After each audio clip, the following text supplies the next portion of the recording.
आपके साथ सुहानी बहुगुना। यूपी में युग तनिष्ठी दहदान संस्थान ने प्रेस कॉन्फ्रेंस का आयोजन किया, जिसमें उन्होंने संस्थान द्वारा 22 सितंबर को गंगा घाट के निकट सरसिया घाट पर अजन्मी बेटियों को मोक्ष दिलाने के लिए महत्वपूर्ण कार्यक्रम के बारे में जानकारी दी।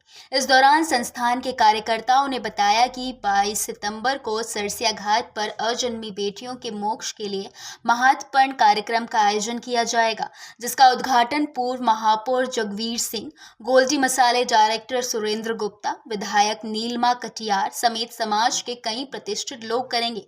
उन्होंने बताया कि कार्यक्रम का उद्देश्य पितृपक्ष में अपने पूर्वजों को याद कर शांति पहुंचाना और तर्पण में महिलाओं की भागीदारी को सुनिश्चित करना है। युग दधीची देहदान संस्थान प्रतिवर्ष वर्ष 2011 से पितृपक्ष में महिलाओं के हाथों से तर्पण और पिंडदान का कार्यक्रम चला रहा है। हमारी मातृशक्ति को उनके वैदिक अधिकार जो थे और बीच के काल में जो विलुप्त हो गए, उनको वापस दिलाने के लिए हम लोगों ने अभियान 2011 में शुरू किया था। और इसमें नगर की विदुषी महिलाएं अजन्मी बेटियों के लिए महातर्पण करती हैं। वे बेटियां जिनको कि गर्भ में मार दिया गया है, जिन्हें उनके माता पिता भी स्मरण नहीं करना चाहते हैं, लेकिन चूंकि उनके भीतर जीवन था और वे किसी कारण मृत्यु के शिकार हुई हैं, तो उनको जल देना हमारा नैतिक कर्तव्य बनता है। और महिलाओं के हाथों से ये जल को दिलाकर हम ये बताना चाहते हैं कि वैदिक काल में महिलाओं का जो अधिकार था उसे उनको वापस कराने का हमारा एक विनम्र प्रयास है। इसका उद्घाटन कैप्टन जगतवीर सिंह ड्रोन जी करेंगे। मुख्य अतिथि विधायक नीलमा कटियार जी होंगी। विशिष्ट अतिथि प्रयागराज से पधार रही lieutenant colonel doctor Prabha Awasthi ji होंगी। उसका पूजन और मुख्य यजमान के रूप में पूज्य अटल बिहारी वाजपेयी जी की पौत्री नंदिता जी, उनके दामाद सुमित जी, मधुकर महाना, भावना महाना जी होंगी।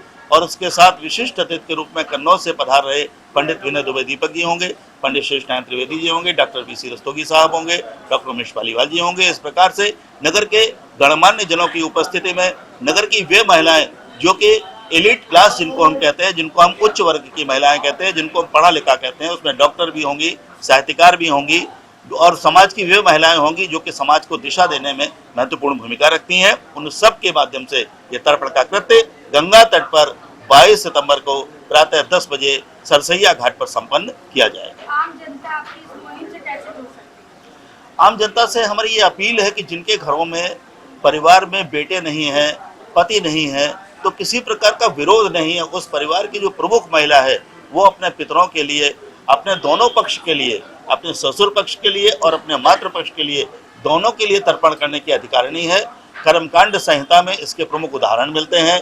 माता सीता ने स्वयं अपने पति, अपने ससुर दशरथ जी का तर्पण फल्गु नदी के तट पर करके ये सिद्ध कर दिया था कि मातृशक्ति अपने ससुर का भी तर्पण कर सकती है, अपने पिता का भी कर सकती है। तो मेरा एक संदेश है सीधा सीधा सभी महिलाओं को, अगर उनके घर में कोई पुरुष तर्पण कृत्य करने का अधिकारी नहीं है, अशक्त है, बीमार है अथवा नहीं है किसी कारण से, तो वह स्वयं अपने पितरों को जल देकर उन्हें तृप्त करें, क्योंकि हमारी भारतीय सनातन परंपरा है, हमारे पितरों को जल देने से हमारे 3 कुल तृप्त होते हैं, मातृकुल भी, पितृकुल भी ये तृप्त होते हैं। तो हमारी इस परंपरा का माताएं निर्वाह करें, ऐसा मेरा उनसे अनुरोध है।